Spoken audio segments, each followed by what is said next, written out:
You told yourself you'd start today, but somehow it's 11 p.m. and you haven't done a single thing. Sound familiar? Here's what nobody tells you. Procrastination isn't a time management problem. It's not laziness either. It's something far deeper. And if you don't understand what's actually driving it, no productivity hack will ever work for you long term. In this video, I'm going to break down the real psychology behind procrastination and give you a system to shatter it for good. If that sounds like something you need, hit subscribe because this is exactly the kind of content we build here. Now let's get into it. Section 1, the real enemy. What procrastination actually is. Let's start with the truth that most productivity gurus won't tell you. Procrastination is not about being lazy. It's not about being disorganized. And it's definitely not because you just don't care enough. If any of those were true, you wouldn't feel that gnawing guilt every time you push something off. You wouldn't lie awake at night replaying the tasks you avoided. Lazy people don't feel guilty. You do. And that guilt? That's the evidence that procrastination is something else entirely. So what is it really? At its core, procrastination is an emotion regulation problem. This is the finding that changed everything in modern psychology. A landmark study from Fuchsia Sirois and Timothy Pykiel, two of the leading researchers on procrastination, concluded that people don't procrastinate because they're bad at managing time. They procrastinate because they're trying to manage how they feel in the moment. Think about it. When you sit down to work on something that feels overwhelming, boring, or anxiety-inducing, your brain doesn't want to stay there. It wants relief. And relief is always just one click away. A YouTube video, a scroll through Instagram, a sudden urge to clean your entire apartment. The task doesn't disappear. But for a few minutes, the discomfort of that task does. And your brain learns, avoidance equals relief. That's the trap. And once you understand that trap, you can start building your way out of it.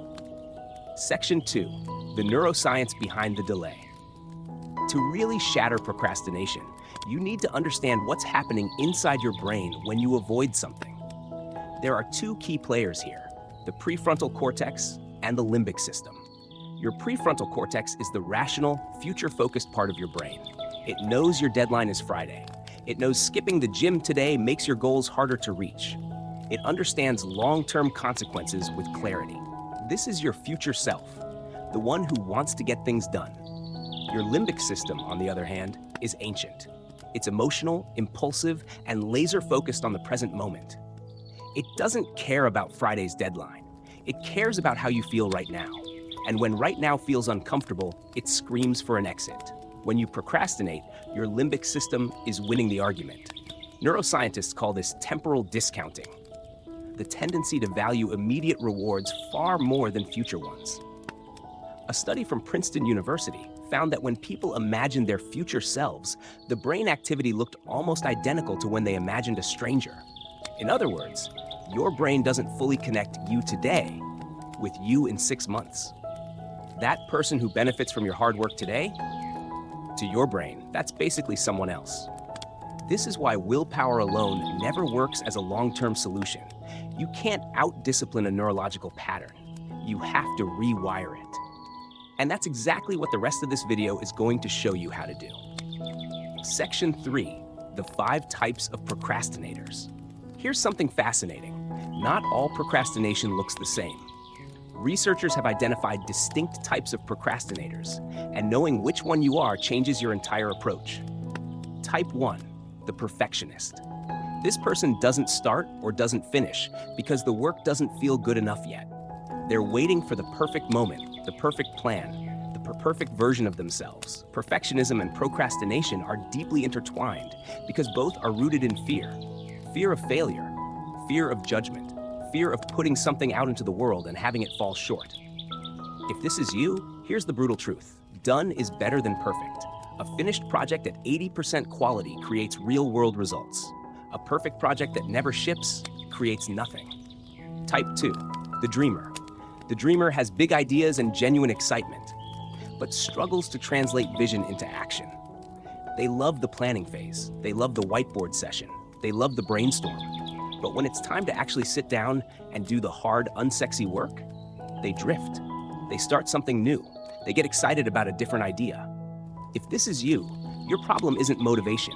It's the gap between inspiration and execution. We'll talk about how to close that gap. Type 3, the worrier. The worrier is paralyzed by what ifs. What if I fail? What if people laugh? What if I put in all this effort and it doesn't work?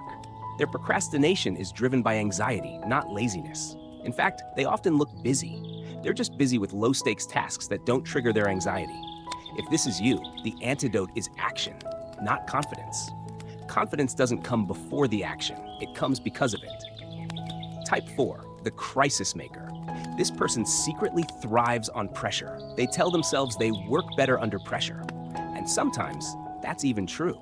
But the pattern is deeply destructive long-term. They leave everything to the last minute, produce a rush job under stress, and either scrape by or flame out. Then they reset and do it all over again.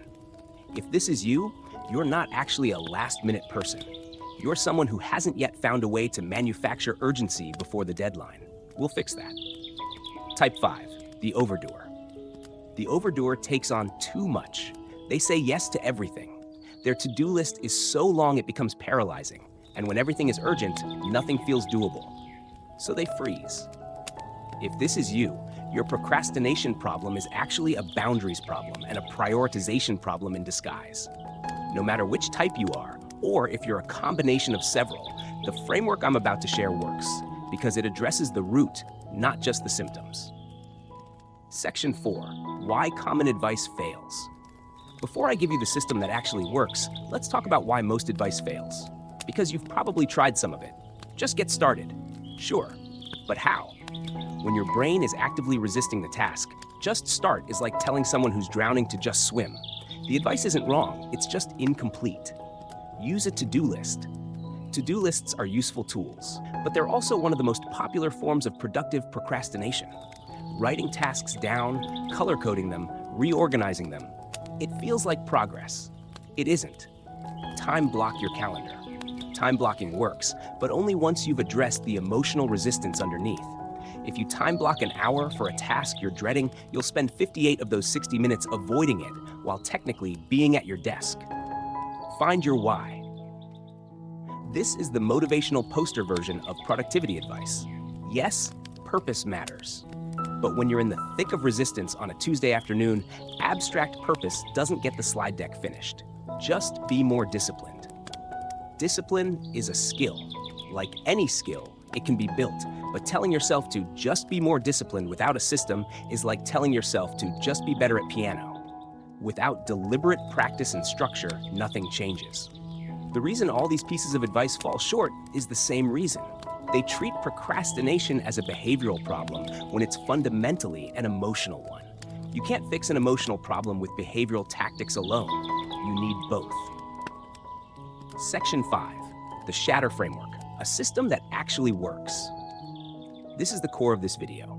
I've synthesized research from behavioral psychology, neuroscience, and productivity science into a framework I call Shatter, a 7-step approach to breaking procrastination at its root. Let's walk through each step.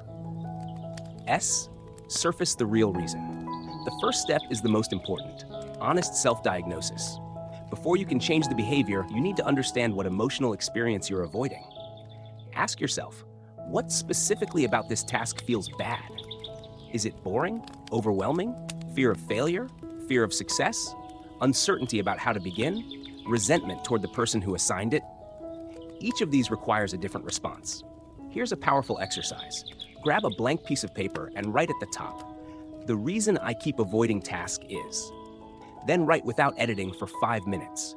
Don't judge what comes out, just write. Most people are surprised by what surfaces. A report they've been avoiding for 2 weeks isn't really about the report. It's about the fear that their boss will see how much they're struggling. A gym routine they can't stick to isn't about laziness. It's about a deep-seated belief that they don't deserve to feel good in their body. When you find the real reason, you stop fighting the symptom and start solving the actual problem. H, hack the threshold. The biggest barrier to starting any task is almost never the task itself. It's the transition into the task. Psychologists call this the activation energy problem. Just like a chemical reaction needs a spark to get going, your brain needs a trigger to shift from avoidance mode into action mode. The problem is, most people set that threshold way too high. I'll work on my business plan for 2 hours. I'll write 1,000 words today. I'll finish the entire presentation. These are noble goals, but when you're in avoidance mode, they feel enormous. And enormous feels impossible. And impossible means you don't start. The solution? Make the starting threshold laughably small. This is backed by solid research. B.J. Fogg at Stanford calls this tiny habits. James Clear calls it the 2-minute rule. The principle is the same. Shrink the task to its smallest possible starting unit. Instead of write 1,000 words, the commitment is open the document and write 1 sentence. Instead of work out for an hour, the commitment is put on my gym shoes. Instead of finish the presentation, the commitment is open PowerPoint and write the title slide. This isn't about doing tiny things forever. It's about exploiting a quirk of human psychology. Once you start, momentum builds naturally. The hardest part is always the beginning. Once you're moving, continuing is dramatically easier. Newton's first law applies here. A body in motion tends to stay in motion. Your brain works the same way. So hack the threshold. Make the entry point so small that your resistance has nothing to push against. A. Architect your environment. Here's a truth most people resist. Your environment is stronger than your willpower. Always. You can have the strongest discipline in the world. But if your phone is sitting face up on your desk, buzzing every 3 minutes, you're fighting an uphill battle. If your workspace is cluttered and chaotic, your attention will be too. If Netflix is 1 click away and your task requires deep concentration, Netflix usually wins. The good news? You can design your environment to make the right behavior easier and the wrong behavior harder. This is called choice architecture, and it's one of the most powerful and underused tools in productivity science. Here's how to apply it.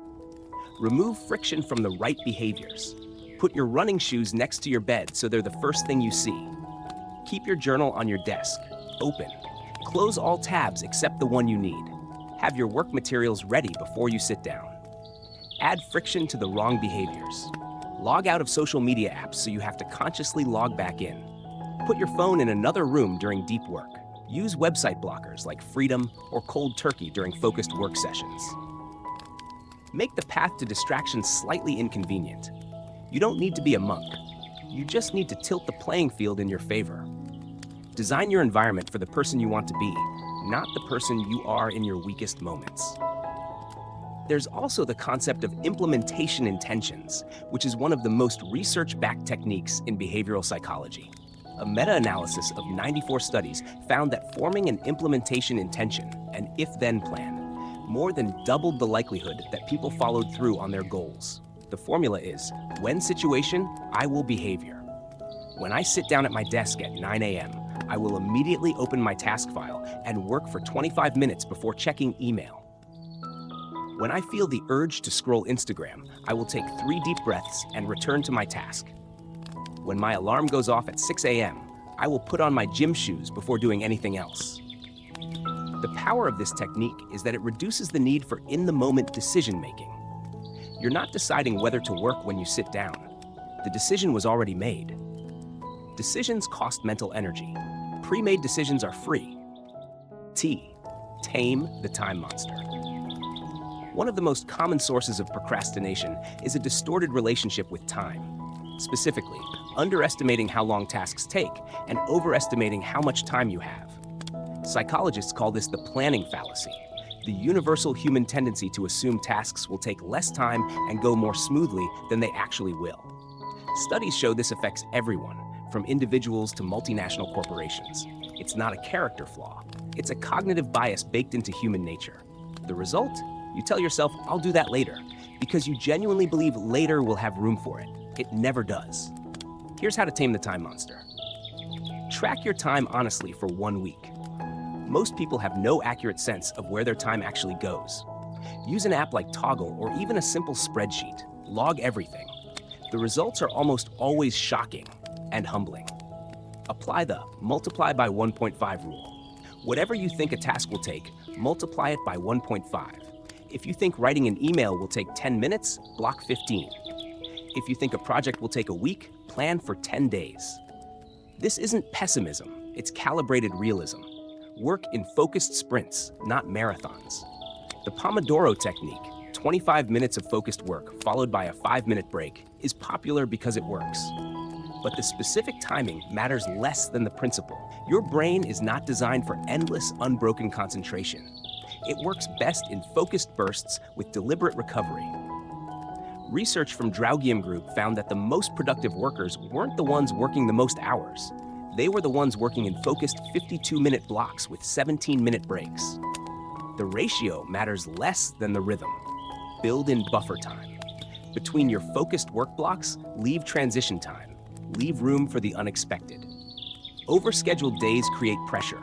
Pressure creates anxiety, and anxiety is one of procrastination's favorite breeding grounds. T. Transform your inner narrative.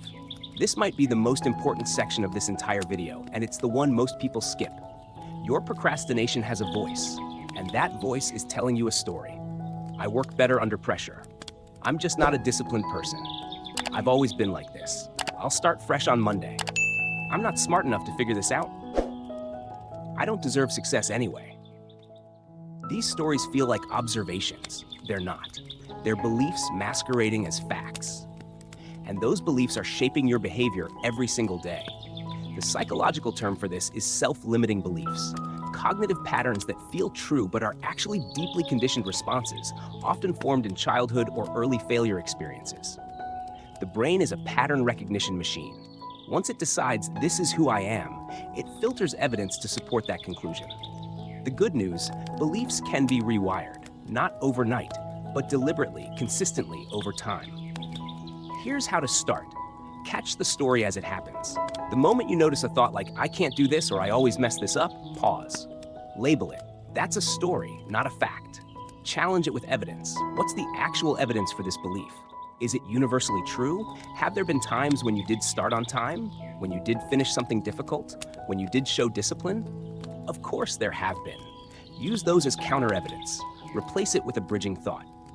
You don't have to leap from I'm terrible at this to I'm amazing at this. Your brain won't buy it. Instead, use a bridging thought. I've struggled with this, and I'm learning to get better. This is hard, and I'm capable of doing hard things.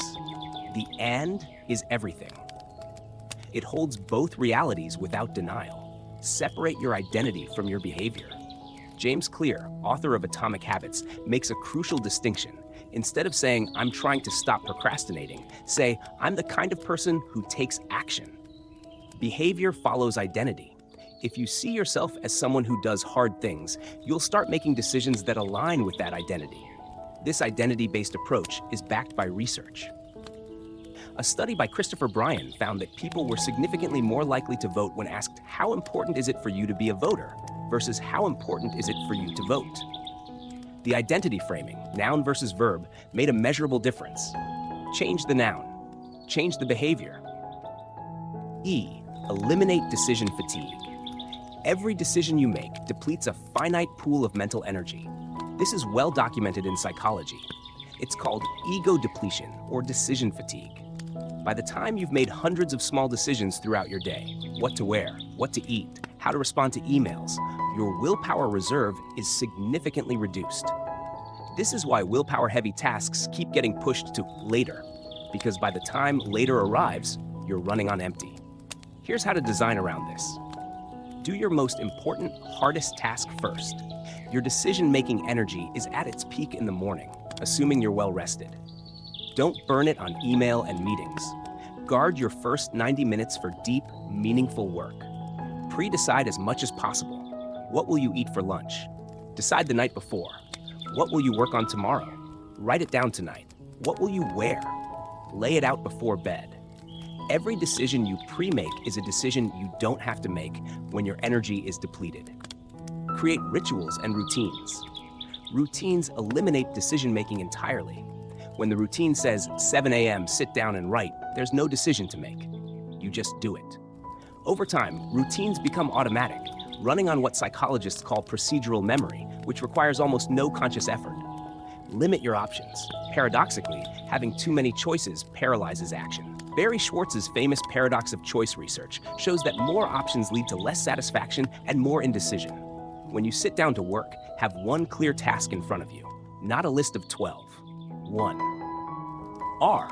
Reward the right behaviors. Here's where a lot of well-intentioned productivity systems fall apart. They focus entirely on the task and forget the most fundamental law of human behavior. We repeat what we reward. This isn't weakness. This isn't shallow. This is how the human brain is neurologically wired. The dopaminergic reward system, the same system that makes social media addictive, can be consciously harnessed to make productive behavior addictive too. The problem with most important work is that the rewards are distant and abstract. You'll feel good about writing your book when it's published in 2 years. You'll feel the benefits of exercise in 6 months. The brain doesn't respond well to delayed rewards. It responds to immediate ones. So your job is to create immediate rewards for the right behaviors. Pair tasks with small pleasures. I only listen to my favorite podcast while doing laundry. I only drink my special coffee when I'm working on my creative project. After I finish this report, I'll take a 20-minute walk outside. This is called temptation bundling, coined by behavioral economist Catherine Milkman, and her research shows it significantly increases follow-through. Celebrate small wins, loudly and immediately. When you finish a deep work session, acknowledge it, not with passive relief, but with active recognition. This might feel awkward. Do it anyway. Say out loud, "I did that." Fist bump the air. The acknowledgement sends a clear signal to your brain. This behavior is worth repeating. Track progress visibly. Jerry Seinfeld famously used a wall calendar to track his daily writing habit, marking a red X each day he wrote, creating a chain he was motivated not to break. This visual representation of streaks engages your brain's reward system in a surprisingly powerful way. Apps like Habitica, Streaks, or even a simple paper calendar work beautifully for this. Remove shame from the equation. This might be the most counterintuitive one. You might think guilt and shame motivate action, and in the short term, they can. But research consistently shows that self-compassion after setbacks leads to greater persistence and motivation than self-criticism. When you miss a day, the shame spiral of "I'm a failure, I'll never change" actually makes it less likely you'll get back on track. A self-compassionate response, "I slipped up, that's human, let me start again," makes it more likely. Reward progress. Forgive setbacks, repeat. Section 6, Advanced Tactics, going deeper. You now have the full Shatter framework, but I want to give you some additional tactics that complement the system, things that make the difference between occasional progress and sustainable transformation. Tactic 1, the 5-second rule in practice. Mel Robbins famously popularized the 5-second rule, the idea that the moment you have an impulse to act on a goal, you count backward from 5 and physically move before your brain can talk you out of it. 5, 4, 3, 2, 1. Go. It sounds almost absurdly simple, but there's neuroscience behind it. That hesitation window, the few seconds between "I should start" and "actually maybe later," is where procrastination lives. The counting interrupts the hesitation pattern and shifts your brain into a different mode. Use this for task initiation. When you know you need to start something, don't think. Count, move. Tactic 2, the future self visualization. Earlier, I mentioned that your brain treats your future self like a stranger. Here's how to fix that. A technique backed by research from Hal Hershfield at UCLA. Spend 5 minutes regularly visualizing your future self in vivid, specific detail. Not just "I'll be successful," but who are you exactly? What does your life look like? What's your environment, your relationships, your daily experience? The more real and specific your future self becomes, the more your brain will make decisions to protect and serve that person. The stranger becomes you. Tactic 3, strategic incompletion, the Zeigarnik effect. The Zeigarnik effect is a psychological phenomenon discovered by Soviet psychologist Bluma Zeigarnik. Our brains fixate on incomplete tasks more than completed ones. You've experienced this. The song you can't finish listening to stays in your head. The book you're halfway through nags at you. You can weaponize this. Instead of trying to finish tasks in clean, complete sessions, deliberately stop in the middle of something going well. Hemingway famously did this with his writing. He'd stop mid-sentence at the end of a session so that the next day's startup was built in. The incomplete task creates mental tension that your brain wants to resolve. That tension becomes a pulling force towards starting again. Tactic 4. Reframe resistance as signal. Stephen Pressfield, author of The War of Art, wrote one of the most powerful things I've ever read about procrastination. The more important an activity is to your soul's evolution, the more resistance you'll feel. Resistance, that inner friction, that drag, that inexplicable reluctance, isn't a sign to stop. It's a compass. It points toward what matters most. Think about it. You never procrastinate on watching TV. You don't avoid scrolling Instagram. The friction only shows up around the work that has real stakes. The creative project, the difficult conversation, the career change, the health transformation. The presence of resistance means you're close to something that matters. That reframe doesn't eliminate the resistance, but it changes what the resistance means, and meaning changes everything. Tactic 5. The accountability architecture.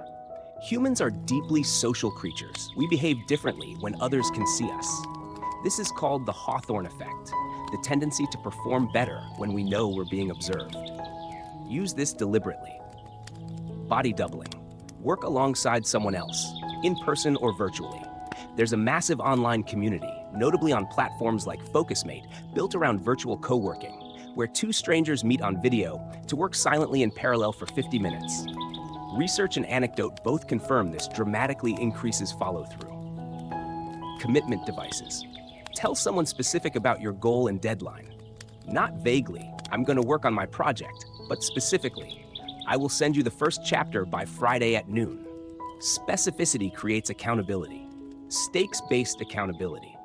Platforms like Beeminder allow you to literally put money on the line for your goals. If you don't follow through, you donate to a cause, or even an anti-charity you dislike. The financial consequence makes the future feel present. Tactic 6. Manage your energy, not just your time. Stephen Covey and Tony Schwartz both argued, and research supports, that energy management is more important than time management. You can have all the time in the world, but if you're exhausted, anxious, and depleted, your output will be poor and your resistance will be high. The 4 dimensions of energy that matter for productivity. Physical energy. Sleep is non-negotiable. Research from Matthew Walker, sleep scientist and author of Why We Sleep, shows that sleep deprivation dramatically impairs prefrontal cortex function, meaning the rational, future-focused part of your brain goes offline. You can't fight procrastination on 4 hours of sleep.